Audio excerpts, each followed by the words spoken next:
Hi అండి. విశాఖపట్నంలోని సింహాచలం టెంపుల్‌కైతే వెళ్ళడం అయితే జరిగింది. కొండపైనైతే సింహాచలం టెంపుల్ అయితే ఉంది. మేమైతే ఎలా వెళ్ళాము అనేదైతే ఈ వీడియోలో అయితే చెప్తాము చూడండి. ముందుగా అయితే మేము ట్రైన్‌లో వచ్చేసి వైజాగ్‌లో అయితే దిగేసి అక్కడి నుంచి అయితే బస్‌కైతే వచ్చాము. బస్‌కి రూ. 30 అయితే ఛార్జ్ చేశారు. ఇక్కడికి వచ్చాక ఇక్కడి నుంచి మనకి కనిపిస్తున్నాయి కదా మెట్ల మార్గం. మెట్ల మార్గం నుంచి అయితే 350 మెట్లయితే ఉంటాయి. సో, ఇవన్నీ గూడా మనం ఎక్కుతూ ముందుకైతే వెళ్ళాలి. మేమిక్కడ కొబ్బరికాయలైతే తీసుకున్నాము 2. సో, ఎవరైనా మనం కొట్టాలి అనుకుంటే మెట్ల మార్గం నుంచి వెళ్ళేటప్పుడు మనం స్టార్ట్ చేసే ముందు ఇక్కడైతే దర్శనం చేసుకొని ముందుగా మనం ఈ జర్నీ స్టార్ట్ చేస్తున్నట్లు స్వామికి నమస్కారం చేసుకొని కొబ్బరికాయ అయితే కొట్టుకోవాలి. ముందుకు వెళ్ళినట్లయితే ఇక్కడ శివుడి యొక్క విగ్రహం అయితే ఉంటుంది. లింగం అయితే ఉంటుంది. అక్కడైతే మనం కొబ్బరికాయ అయితే కొట్టాలి. ముందు ఇక్కడ దర్శనం చేసుకొని స్వామికి మనం సంకల్పం చెప్పుకొని ఈ యాత్ర మొదలు పెడుతున్నట్టు చెప్పాలి. సో, మేము కూడా అలా చేసాము. ఇక్కడి నుంచి మనం స్టార్ట్ చేస్తే 350 మెట్లు అయితే ఉంటాయి. చాలా అంటే చాలా విచిత్రం అండి. చాలా అద్భుతంగా అనిపించింది నిజంగా. ఇప్పుడు మనం ముందుకు వెళ్ళినట్లయితే అక్కడ చాలామంది అందరూ కూడా కొబ్బరికాయలు కొడుతున్నారు. సో, ఇక్కడ నంది అండ్ తర్వాత శివలింగం అయితే ఉంటుంది. అండ్ అలాగే సింహాచలం యొక్క ప్రతిరూపం అయితే ఉంటుంది స్వామివారిది. సో, నిజ రూపం అయితే మనకి కనిపించదు. అక్కడ లోపలికి వెళ్తే స్వామివారి దర్శనం మనం ఇక్కడి నుంచే చూసి అయితే చేసుకోవచ్చు. ఇలా ఇక్కడైతే మనం కొబ్బరికాయ కొట్టయితే జర్నీ అయితే స్టార్ట్ చేయొచ్చు. సో, మేము కూడా అందరిలాగే ఇక్కడ శివుడికి నీటితోనే అభిషేకం చేసేసుకొని కొబ్బరికాయ అయితే కొట్టేసాము. ఇక్కడ మనకేందంటే ప్రతిదీ కూడా మనమే అన్నీ కూడా చేసుకోవాల్సి వస్తుంది. అంటే ఇక్కడ ఎవరు కూడా అర్చకులు కూడా ఉండరు. పైకి వెళ్ళేంత వరకు మనకి ఇక్కడ ఎలాంటివి కూడా ఏమీ ఉండవు. సో, కాబట్టి మనం దర్శనంకి వెళ్ళే ముందు ఈ యొక్క మెట్ల మార్గంలో మనం దర్శనానికి వెళ్ళినప్పుడైతే మాత్రం ఇక్కడి నుంచి మనం అయితే కొబ్బరికాయ కొట్టుకొని స్టార్ట్ అయితే చేసుకోవచ్చు. మేము కూడా అలానే చేసాము. కొబ్బరికాయలు చాలా పెద్దవైతే చాలా రేటు ఉన్నాయి. రూ. 50 అయితే ఉన్నాయి. మేము చిన్నవి తీసుకున్నాం. రూ. 25 ఒకటి పడింది. కాకపోతే మనం ఇక్కడ కొన్ని విషయాలు అబ్జర్వ్ చేసినట్లయితే ఇక్కడ చూస్తే అసలు ఏం అనిపించట్లేదు. మామూలుగానే ఉంది కదా అనిపిస్తుంది. నేను కూడా అలానే అనుకున్నాను. అంటే మామూలుగా చిన్న టెంపులే కావచ్చు అని అనుకుంటారు అంటే స్టార్టింగ్ వెళ్ళేవాళ్ళు. కానీ పైకి వెళ్ళే కొద్దీ మీకు కొన్ని అద్భుతాలు అయితే కనిపిస్తూ ఉంటాయి. చాలా అంటే చాలా అద్భుతంగా అనిపిస్తుంది. గుట్టల నుంచి కొండల నుంచి అయితే నీరైతే వస్తుంది. అక్కడ శివలింగాలు అయితే ఉంటాయి. సో, మీకు ఈ వీడియో నచ్చితే లైక్ చేయండి. మీకు ఫుల్గా అయితే చెప్తాను. మనం మెట్ల మార్గం అయితే స్టార్ట్ చేసాము. ఇవి చాలా పురాతనమైనటువంటి కాలం నాటువంటి మెట్లు చూడవచ్చు. ఇక్కడ నుంచి మనం జర్నీ స్టార్ట్ చేసే ముందు చాలామంది అయితే మెట్లకి కుంకుమ, పసుపు, గంధం అయితే పెడుతూ వాళ్ళ యొక్క మొక్కుబడి చెల్లించుకోవడానికి జర్నీ అయితే స్టార్ట్ చేస్తున్నారు. 350 మెట్లు అంటే అంత మామూలు విషయం కాదండి. నేను కూడా మామూలుగా ఎక్కేయచ్చు అనుకున్నాను కానీ మధ్యలోకి వెళ్ళేసరికి చాలా ఓపిక సరిపోలేదు. ఆయాసం వచ్చేసింది. మళ్ళీ ఎంత హైట్కి ఎక్కే కొద్దీ ఏదో భారం దిగిపోయినట్టు అనిపించిందండి. అందరికీ అలానే ఉంటుంది అని చాలామంది చెప్పారు. నిజంగా చాలా అద్భుతం. కొండపైన ఎందుకు ఆలయాలు వెలుస్తాయి అనేది మీరు మహాత్ములు చెప్పే అటువంటి మాటలు వింటే నిజంగా మీకు అద్భుతంగా అనిపిస్తుంది. మనం కొండ ఎక్కే కొద్దీ మనకున్నటువంటి భారాలన్నీ కూడా తొలగిస్తూ వెళ్ళాలట. అంటే ఇప్పుడు చూడండి, మనం ఎన్నో సంపాదించుకుంటూ ఉంటాం, వస్తువులు ఇవన్నీ అన్నీ మోసుకుంటూ పైకి వెళ్తూ ఉంటాం. అవేవీ లేకుండా ఒక భక్తుడిలాగా, సామాన్య భక్తుడిలాగా స్వామి దర్శనం చేసుకోవాలని దానికి ఒక అర్థం. సో, మేము పైకి వెళ్ళే కొద్దీ అన్నీ కూడా మేము లగేజ్ తీసుకొని అక్కడికి వెళ్ళాం. నిజంగా నేనేం లగేజ్ మోయలేదు. బట్ కాకపోతే మా ఫ్రెండ్స్ మోసారు. నాకు నిజంగా ఈ వీడియో చేస్తూ నేను వెళ్ళేసరికి సూపర్ లొకేషన్స్ అయితే కనిపించింది పక్కలకి. అండ్ అలాగే గుట్ట పైన అయితే వాటర్ అయితే వస్తున్నాయి. చూద్దాం. వస్తున్నాయి అన్న అర్థం కావట్లేదు. నిజంగా వాటర్ పైప్ లైన్ ఉందంటే కాదు, పైనుంచి వాటర్ వస్తున్నాయి. చూపిస్తాను కదండి ఒకసారి. వైజాగ్ సిటీ అంటే నిజంగా వ్యూ పాయింట్ అయితే చాలా చాలా బాగుంది.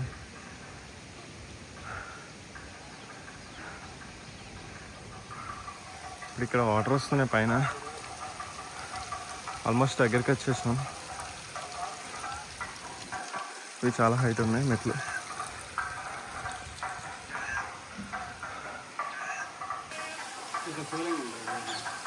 శివాలయం.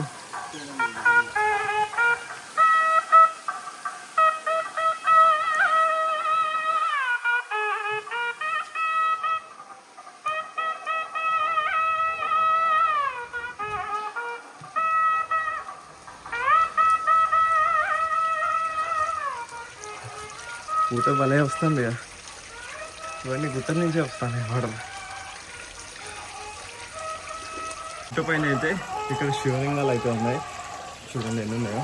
ఆల్మోస్ట్ 2 ఇటొకటో, తర్వాత ఇటొక 3 ఉన్నాయి. గుట్టల నుంచి వాటర్ వస్తాయి చూడండి. ఉన్నాయి కదా, మొత్తం 8 ఉన్నాయి. టోటల్ 8 అయితే ఉన్నాయి.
వెళ్ళే కొద్దీ మెట్ల హైట్ అయితే పెరుగుతుంది. అలాగే హైట్ కూడా చాలా హైట్ అవుతుంది. అంటే కింద నుంచి చూసుకుంటే పైకి అయితే చాలా హైట్ ఉంది. ఇక్కడ వెళ్ళేదారిలో 2 టెంపుల్స్ అయితే ఉన్నాయి. ఒకటి శివాలయం, అంటే శివుడి లింగాలు ఉంటాయి. తర్వాత వెళ్ళేదారిలో హనుమంతుడి ఆలయం అయితే ఉంది. దర్శనం చేసుకొని అయితే పైకి అయితే వెళ్ళచ్చు. అయితే ఎక్కుతున్నాం, ఇంకా ఒక్కొక్క మెట్టు అడిగేస్తున్నాం. చాలామంది ఇక్కడ గణపతి ఆలయం ఉంది పైనకి వచ్చాక.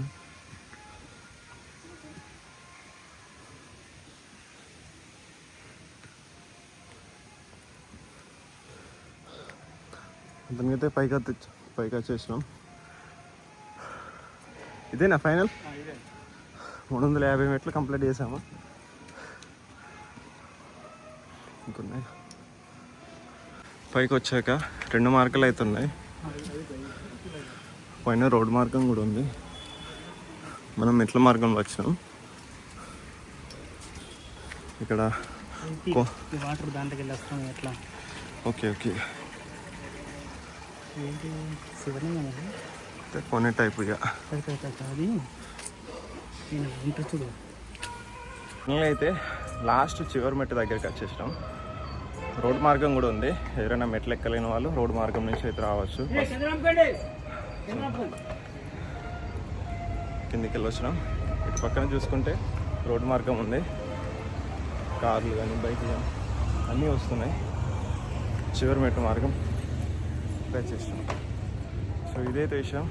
మెట్లు అయితే ఎక్కాము. నెక్స్ట్ దర్శనం అయితే చేసుకుందాం. సో ఫుల్ వీడియో అయితే చూడండి. ఇప్పుడైతే గుడి దగ్గరికి అయితే వెళ్తున్నాం.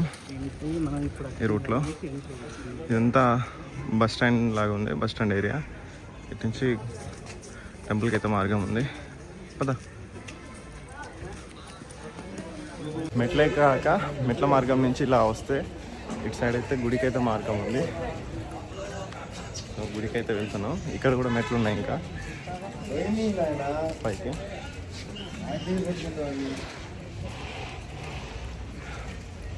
ఇటు ముందుకు వెళ్తే స్నానం చేయడానికి అయితే మార్గం అయితే ఉంది. ముందుకైతే వెళ్తున్నాము.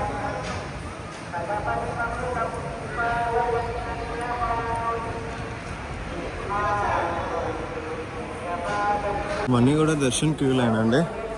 దర్శన్కి వెళ్ళేవారు ఈ క్యూ లైన్ నుంచి అయితే దర్శనం లోపలికి అయితే వెళ్ళొచ్చు. యాత్రిక సదానంద్ భవన్ ఒకటి ఉంది ఇక్కడ. విశ్రాంతి కాదు, విశ్రాంతి తీసుకోవడానికి ఈ భవనం అది. స్నానాలు చేయని వాళ్ళు ఇక్కడికి వచ్చి లోపలికి వచ్చి ఇందులో అయితే స్నానాలు అయితే చేయొచ్చు. సో లోపలికి వెళ్ళి స్నానాలు చేసి అయితే బయటకు వచ్చాక అయితే మళ్ళీ అయితే వీడియో స్టార్ట్ చేస్తాను. హలో అండి, ఇది విశ్రాంతి గృహం. ఇక్కడ మనం స్టే చేయొచ్చు. రూమ్స్ ఏం అవసరం లేదు.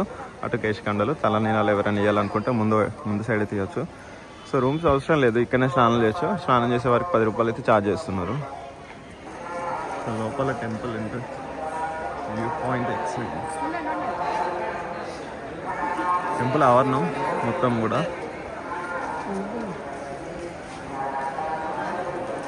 ఇటు దర్శన లైన్.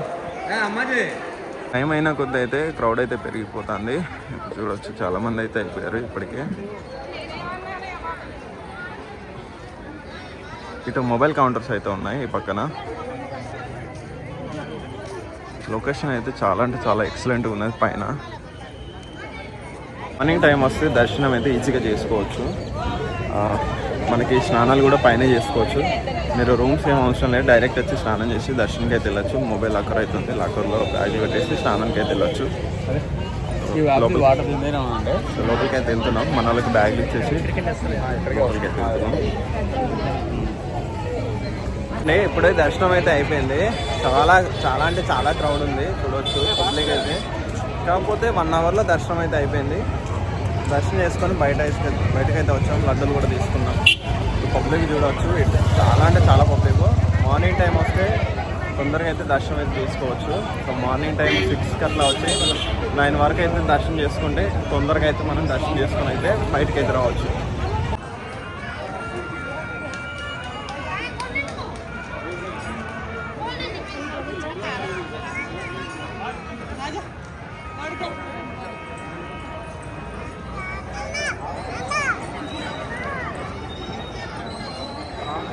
అండి ఫైనల్గా అయితే దర్శనం అయితే కంప్లీట్ అయిపోయింది. ఇప్పుడు ఇక్కడ నుంచి మనం కిందకైతే వెళ్ళిపోతున్నాం. బ్రేక్ఫాస్ట్ చేసి మళ్ళీ ఇక్కడ నుంచి బీచ్కి అయితే వెళ్దాం. బీచ్ వీడియో అయితే చూడండి. అన్నీ ఒకటే వీడియోలో అయితే పెడతాను మ్యాక్సిమం. చాలా అంటే చాలా పబ్లిక్ ఉంది, చూడొచ్చు ఎంతమంది ఉన్నారు. చాలా అంటే చాలా మంది. మార్నింగ్ వస్తే మనకి ఈజీగా దర్శనం అయితే అయిపోతుంది. ఇక్కడ ఎలా రావాలి ఏంటిది అనేది కూడా ఒక వీడియోలో అయితే చెప్తాను. ఆ వీడియో కూడా చూడండి. చాలా అంటే చాలా బాగుంది నిజంగా. మార్నింగ్ టైం వస్తే దర్శనంకి అయితే ఈజీ. సో మార్నింగ్ దానికి ప్రయత్నం చేయండి. 6 గంటలకు అట్లా వస్తే దర్శనం అనేది తొందరగా అయితే కంప్లీట్ చేసుకోవచ్చు. Thank you. హాయ్ అండి, మేము మార్నింగ్ టెంపుల్ దగ్గరికి వచ్చేసరికి క్రౌడ్ అయితే అసలు లేరు. ఇప్పుడు చూడవచ్చు మీరు పక్కలకు కానీ వెనకాలకు కానీ చూసుకుంటే దాదాపు ఒక చెప్పలేము ఇక అంత క్రౌడ్ అవుతుంది. సో మార్నింగ్ టైం వస్తే దర్శనం అయితే మీకు ఈజీగా 1 గంటలో అయితే అయిపోతుంది. ఇప్పుడు సాయంత్రం వరకు అయితే క్రౌడ్ అయితే పెరిగిపోతుంది, చూడవచ్చు. సో మార్నింగ్ టైం రానికైతే ప్రయత్నం చేయండి. పబ్లిక్ అయితే చాలా పబ్లిక్ ఉన్నారు. మార్నింగ్ చూస్తే అంత పబ్లిక్ అనిపించలేదు, కాకపోతే టైం అయిపోయిన కొద్దీ పబ్లిక్ అయితే వస్తూనే ఉన్నారు. ఇది మండే రోజు, ఈ రోజే ఇంత పబ్లిక్ ఉన్నారంటే సాటర్డే రోజు ఇంకా చాలా పబ్లిక్ ఉంటారు. సో కాబట్టి రావాలనుకుంటే మార్నింగ్ వస్తే మీరు కాలినడకన మెట్లకి 350 మెట్లకి పైకి వచ్చి తర్వాత దర్శనం అయితే చేసుకోవచ్చు. సో దర్శనం 1 అవర్ 2 అవర్లో అయితే అయిపోతుంది. ఇందుకైతే మనం దర్శనం అయితే చేసుకోవచ్చు. చూడచ్చు క్రౌడ్ ఎంత క్రౌడ్ ఉందో, ఇంకా కార్లు వస్తూనే ఉన్నాయి.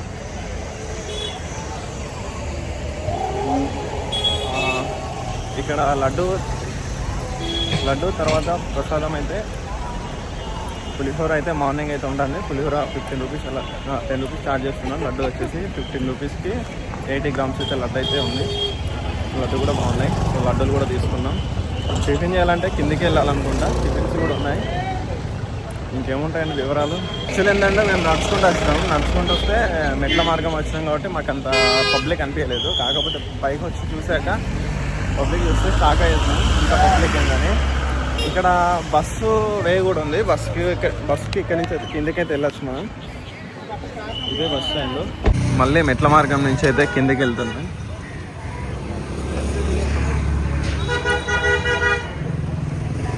వచ్చిన మార్గం నుంచి మళ్ళీ కిందకైతే వెళ్ళి కింద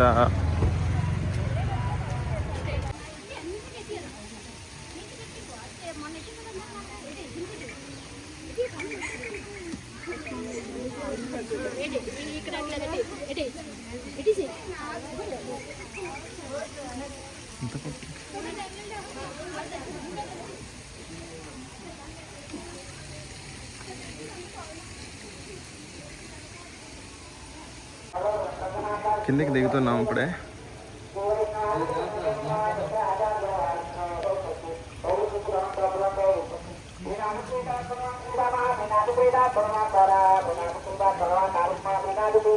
సో వ్యూ పాయింట్ చూడవచ్చు ఎంత బాగుంది ఇక్కడ. మెట్ల మార్గంలో మనం మిడిల్కి వచ్చాక అయితే ఈ వ్యూ అయితే కనబడుతుంది. చాలా అంటే చాలా బాగుంది నిజంగా. చూడండి సిటీ మొత్తం కనిపిస్తుంది మనకు, వైజాగ్ సిటీ మొత్తం ఆ సైడు. పడని వాళ్ళకైతే చాలా ఇబ్బంది. మీరు అంటే వచ్చే వాళ్ళు వస్తూనే ఉన్నారు, వెళ్ళే వాళ్ళు వెళ్తూనే ఉన్నారు. మేము ఇక్కడ ఆగేసి ఇప్పుడు పులిహోర అయితే తింటున్నాము. సో పులిహోర మనకి 10 రూపాయల ప్యాకెట్, అక్కడ ఒకరికి సరిపోతుంది. 2 ప్యాకెట్లు తీసుకుంటే ఫుల్గా అయితే తినొచ్చు. సో మార్నింగ్ బ్రేక్ఫాస్ట్ ఇది కూడా చేయొచ్చు మీరు చేయాలనుకుంటే.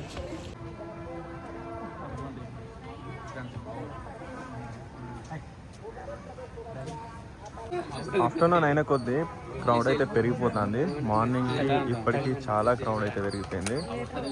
చూడొచ్చు పబ్లిక్ అయితే ఇంకా అందరూ కూడా కాలినడకనే వెళ్తున్నారు. ఇలా కాకుండా ఇంకా బస్ మార్గంలో వచ్చేవాళ్ళు, కార్స్లో వచ్చేవాళ్ళు అయితే ఇంకా చాలామంది కింద నుంచి వస్తున్నారు. ఇంకా లగేజ్ అయితే తీసుకొని ఇక కిందికి వెళ్తున్నాం. ఆల్మోస్ట్ 50% అయితే దిగాము. ఇంకా చాలామంది వస్తున్నారు. జాగ్రత్తగా అయితే దిగాలి. ఒక్కొక్క మెట్టు ఆల్మోస్ట్ ఫీట్ హైట్ ఉంటుంది, దాదాపు 6 ఇంచెస్ నుంచి.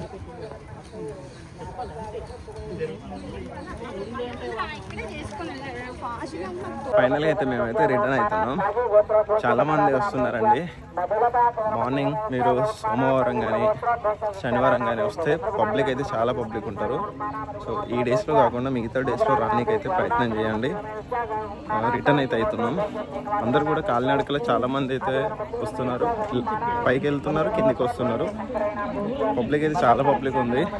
సో ఎప్పుడు వచ్చినా కూడా మనం మార్నింగ్ వస్తే బెస్ట్ అండి. మార్నింగ్ 6 to 5 నుంచి ఆ టైంలో వస్తే బెస్ట్. దర్శనం కూడా తొందరగా అయిపోతుంది. మీరు లేట్ చేసిన కొద్దీ చాలా పబ్లిక్ అయితే పెరిగిపోతుంది.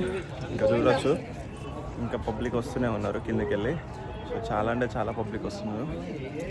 ఎక్కువ మంది కాలినడకన నడుచుకుంటూ పైకి వెళ్ళడానికి చూస్తున్నారు. ఇది కాకనే ఇంకా రూట్ వెహికల్ రూట్ నుంచి వచ్చేవాళ్ళు చాలామంది, బస్ రూట్లో వచ్చేవాళ్ళు ఇంకా చాలామంది.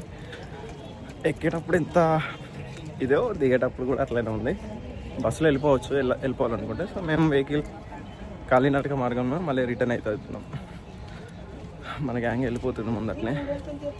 చాలామంది అయితే చూడొచ్చు మోకాల మీద నడుచుకుంటూ పైకి వెళ్తున్నారు. నిజంగా అంత సాహసం చేయాలంటే చాలా కష్టం. నేనేమో అనుకున్నా కానీ నిజంగా ఎక్కడం ఎంత ఇబ్బందో దిగడం కూడా అంత ఇబ్బందిగా ఉంది.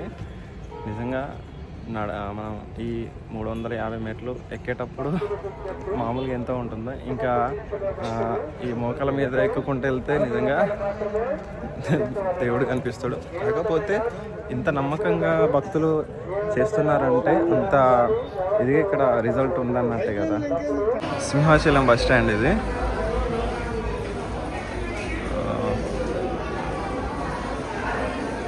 బస్ స్టాండ్ నుంచి అయితే కొండపైకి అయితే బస్సులు అయితే వెళ్తాయి.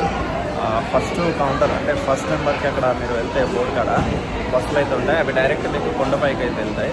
కాబట్టి ఇక్కడ నుంచి బస్ స్టాండ్ నుంచి మీరు కొండపైకి అయితే వెళ్ళచ్చు. మీరు డైరెక్ట్ అక్కడికి వెళ్ళి మళ్ళీ వేరే బస్సు వెళ్ళి ఆటో మాట్లాడుకోవడం లాంటి అవసరం లేదు. ఇక్కడ నుంచి డైరెక్ట్ అయితే ఆర్కే బీచ్కి అయితే బస్సులు అయితే ఉంటాయి. అక్కడ కొండపైన దించేసిన తర్వాత మళ్ళీ రిటర్న్లో వస్తాయి. దీంట్లోకి మనం ఆర్కే బీచ్కి అయితే వెళ్ళచ్చు.